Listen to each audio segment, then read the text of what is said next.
I first came to the question of what it means to be counted by the state as disabled and to live as someone visibly identified as a disabled person from the question of measurement, right? I was seeing a lot of narratives around disability being undercounted or disabled people being missing in national data. And so I kind of came at it from this curiosity of,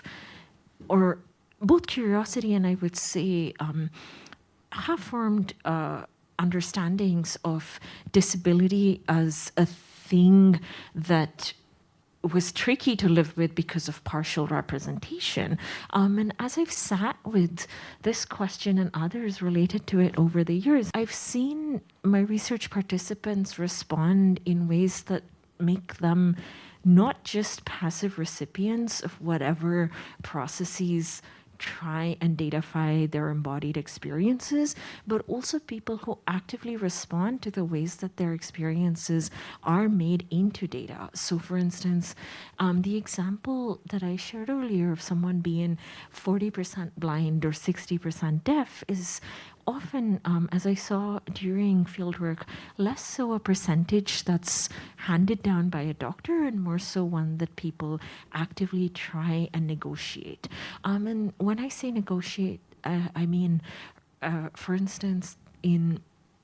the case of India, there's 21 categories of recognized disabilities, but obviously there's a lot more than 21 kinds of disability in the world. And so some of the work that people do that I think of as both everyday access labor, but also active resistance to processes of datafication and systems that try to datafy people's everyday experiences is the work of fitting whatever embodied experience they might have into one of these 21 categories and making it legible to a doctor or a group of doctors that are seeking to certify them. So there is a paradox here of both,